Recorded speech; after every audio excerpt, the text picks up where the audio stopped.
नवंबर की ठंडी सुबह जब घाटियों में धुंध होती है और हवा में ताजगी घुली होती है, हम निकले एक खास सफर पर, मनाली से रोहतांग पास तक। एक दिन में हिमालय की बदलती तस्वीरें, पहाड़ों की कहानियां और नदी के साथ साथ बहते जज्बातों की ये यात्रा शुरू होती है मनाली की वादियों से।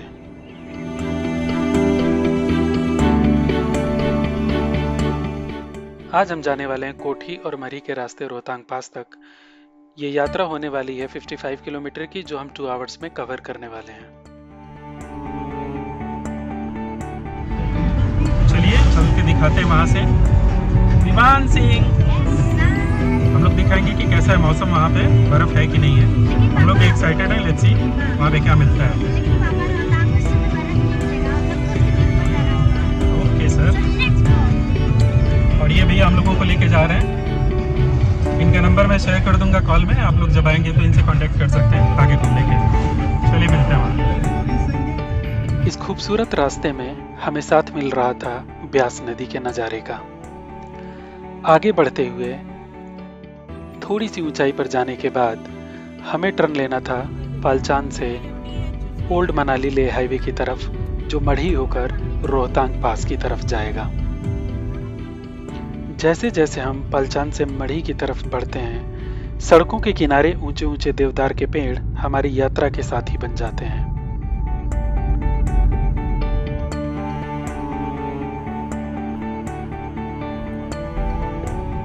महक ताजा हवा में घुली हुई जैसे हमें भीतर तक साफ कर देती है। हर सांस में लगता है कि कुछ नया महसूस कर रहे हैं। ये जंगल सिर्फ हरियाली नहीं है, ये पहाड़ों की खामोश कविताएं हैं।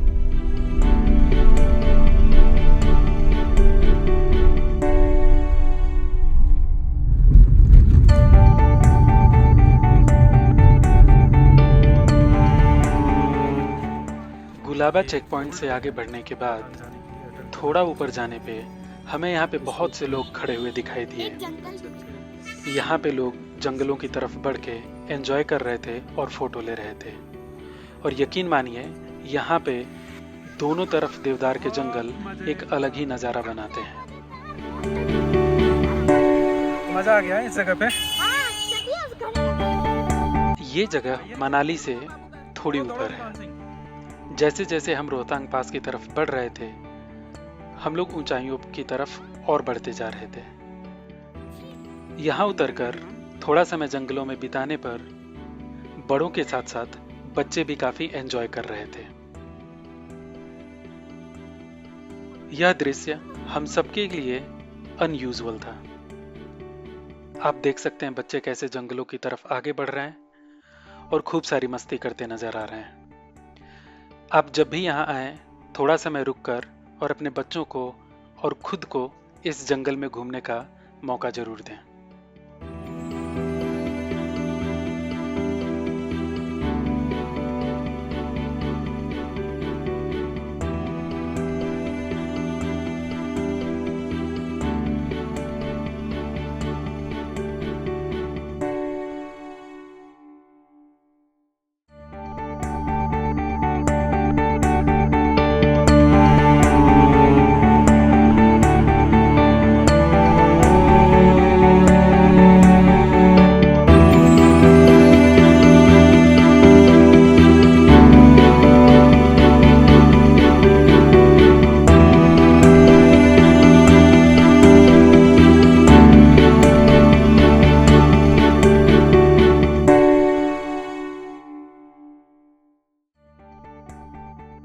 बीच बीच में छोटे गांव दिखते हैं, कच्चे रास्ते, लकड़ी के घर और मुस्कुराते हुए पहाड़ी लोग। ये सब मिलकर सफर को और भी जिंदा दिल बना देते हैं। आप समझते हैं कि यहाँ जिंदगी तेज नहीं, पर पूरी तरह से सजीव है।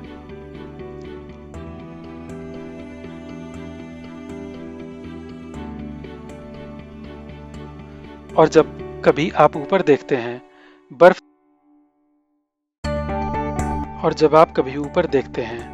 से ढके पर्वत शिखर दूर मुस्कुरा रहे होते हैं, जैसे कह रहे हो अभी बहुत कुछ बाकी है। इसके बाद हम पहुंचे राहला वाटरफॉल।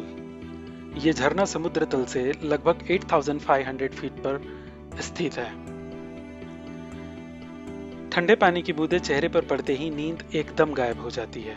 आप लोग भी ट्राई कर सकते हैं। आसपास के पहाड़ों पर इस समय इतनी बर्फ नहीं थी। नवंबर का महीना था, लेकिन पानी बिल्कुल क्लियर और बहुत ही ठंडा था। यहाँ आप देख सकते हैं लोग उतर के इतने ही थोड़े से पानी में बहुत एंजॉय कर रहे थे।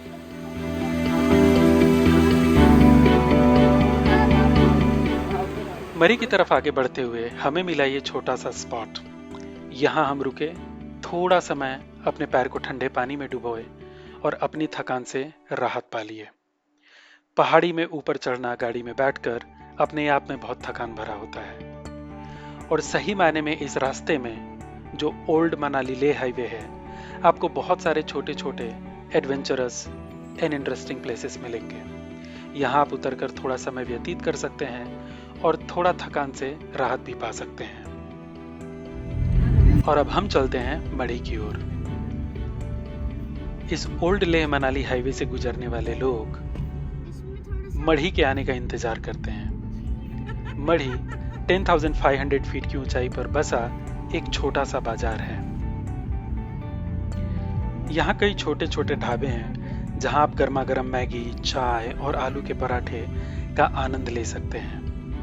और खास तौर पर जब ऊंचाई इतनी हो और ठंड भी हो तो ये खाने आपको दो गुना मजा देते हैं। मढ़ी से आगे बढ़ते हुए आप एक जगह कहीं अपनी गाड़ी को रोककर इन नज़ारों का आनंद जरूर लीजिए। आपको ऐसा महसूस होगा जैसे धरती और आसमान मिल रहे हों। मढ़ी में अपने आप में एक दिव्य चमक है।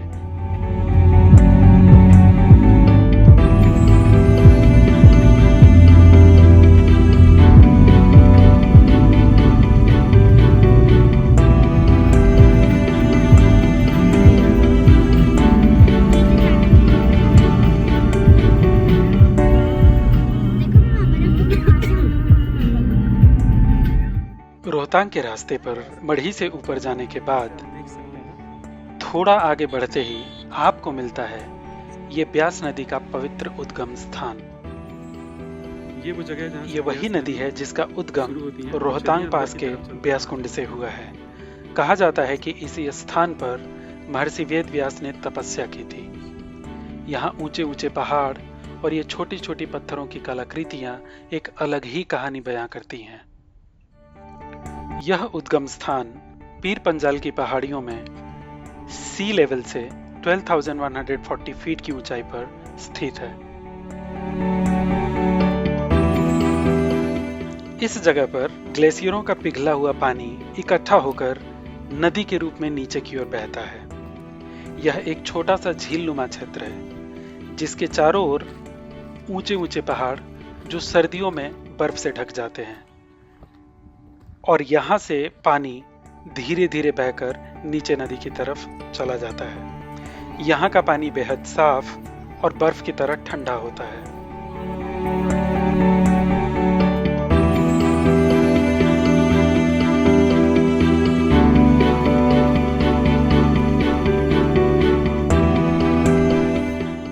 यहाँ की पौराणिक मान्यता है कि महर्षि वेदव्यास, जिन्होंने महाभारत की रचना की थी, उन्होंने अपनी तपस्या से इस नदी को प्रवाहित किया था, इसलिए इस नदी का नाम उनके नाम पर व्यास पड़ा। व्यास नदी यहाँ से निकलकर मनाली, कुल्लू, मंडी और आगे चलकर पंजाब के माध्यम से हरिके में सतलुज नदी से मिल जाती है। व्यास नदी के किनारे बहुत से रमणीय तीर्थ स्थल हैं, जैसे मणिकर्ण, व्यास कुंड और पंडोह। यह नदी हिमाचल प्रदेश की जीवन रेखा मानी जाती है। कृषि, पीने के पानी और पर्यटन तीनों में इसकी अहम भूमिका है। यहाँ दर्शन प्राप्त करने के बाद हम निकल पड़ते हैं रोहतांग पास की तरफ।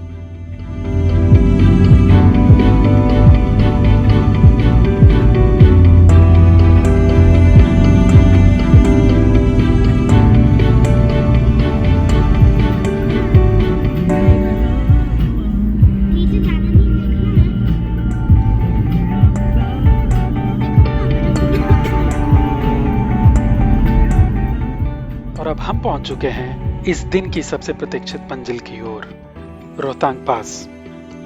यह जगह ना सिर्फ हिमाचल की ऊंचाइयों में बसी है, बल्कि इसके हर मोड़ पर इतिहास, रोमांच और प्रकृति की गहराई छुपी है। मनाली से करीब 50 किलोमीटर की दूरी पर समुद्र तल से 13,000 फीट की ऊंचाई पर बसा रोहतांग पीर पंजाल की पर्वतमालाओं का एक अनमोल रत्न है। और आज जब हम यहाँ आ रहे हैं, ये जगह बर्फ से तो नहीं ढकी है, लेकिन हर तरफ खुला आसमान, ऊंचे खूबसूरत पहाड़ इसकी एक अलग तस्वीर पेश करते हैं। रोहतांग का अर्थ होता है लाशों का मैदान। कहा जाता है कि पहले इस दर्रे को पार करना अत्यंत कठिन और जानलेवा हुआ करता था। यही कारण है कि इसका नाम रोहतांग पड़ा। यह दर्रा प्राचीन व्यापार मार्गों में से एक था, जो भारत को तिब्बत और मध्य एशिया से जोड़ता था। लेकिन आज ये जगह हिमाचल का पर्यटन गहना है। गर्मियों में यहाँ पर्यटक स्नो स्कूटर से लेकर यॉक राइड और फोटोग्राफी तक का मजा लेते हैं। लेकिन आज जब हम यहाँ आए, बर्फ ना होने के बावजूद इसकी खूबसूरती कम नहीं हुई। ठंडी हवा, साफ नीला आसमान और चुपचाप बहती ब्यास नदी की शुरुआत इस धरती को और भी पवित्र बना देती है। बच्चे हो या बड़े, इतनी दूर जाने के बाद थकान तो होती है, और इतनी ऊंचाई पर ठंडे मौसम में खाने को कुछ मिले तो उसका मजा अलग ही लेवल का होता है। और हम लोग एटीवी लेकर पहुंच गए उस पॉइंट पर जहां हमें बताया गया था कि बर्फ है। और जब हम यहाँ खड़े होते हैं तो महसूस होता है जैसे हम किसी और ही दुनिया में हैं, जहां समय रुक जाता है और सिर्फ पहाड़ ही बोलते हैं। मेरे पीछे बर्फ से ढके ये खूबसूरत पहाड़ और यहाँ पे चलती तेज ठंड हवाएं और ये थोड़ा सा शुष्क मौसम हमारी यात्रा को और रोमांचक बना देता है। मेरे पीछे रखा ये थोड़ा सा बर्फ कम तो है, लेकिन हमारी खुशी को दोगुना करने के लिए काफी है। और इतना सा ही बर्फ बच्चों की मस्ती के लिए काफी था। और हम यहाँ से आगे बढ़ते हैं कोकसर और अटल टनल की तरफ। रोहतांग को पार करते ही जैसे कोई दूसरी दुनिया खुलती है। उस दुनिया का पहला दरवाजा है कोकसर। समुद्र तल से करीब 10,300 फीट की ऊंचाई पर स्थित कोकसर लाहौल घाटी का पहला गांव है। यहां पहुंचते ही आप महसूस करते हैं कि हवा में ठंडक और शांति कुछ और गहरी हो गई है। यहाँ के घर लकड़ी और पत्थर से बने होते हैं। ठिठुरती सर्दियों में गर्म रहने की एक पारंपरिक पहाड़ी तकनीक है ये। लोग गर्म परिधान में लिपटे होते हैं और उनकी आंखों में होता है वो अपनापन जो शायद सिर्फ पहाड़ों में ही मिलता है। कोकसर के पास बहती है चंद्रा नदी। तेज, साफ और शक्तिशाली ये नदी बारालच्चा दर्रे से निकलती है और आगे चलकर भागा नदी से मिलती है, जिसे मिलकर बनती है चंद्रभागा या चिनाब नदी, जिसे जम्मू और कश्मीर में कहा जाता है। सर्दियों में कोकसर एक सफेद चादर में ढक जाता है और ये इलाका महीनों तक शेष दुनिया से कटा रहता है। पहले जब अटल टनल नहीं था, तब यहाँ पहुंचना लगभग नामुमकिन हो जाता था। लोग महीनों तक बर्फ में कैद रहते, राशन स्टोर करके रखते और जीवन बहुत कठिन हो जाता है। लेकिन फिर भी वो कहते हैं ना, जहाँ इच्छा शक्ति होती है वहाँ रास्ता खुद बन जाता है। यही कोकसर की आत्मा है, सादगी, संघर्ष और सच्चाई में जीता हुआ गांव।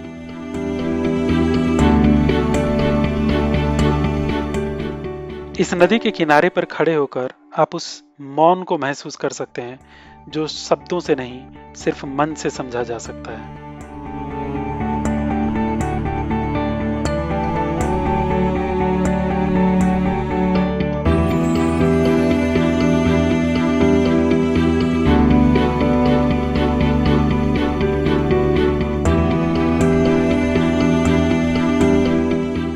कोकसर से निकलते ही जैसे ही हम आगे बढ़ते हैं, सामने आता है अटल टनल।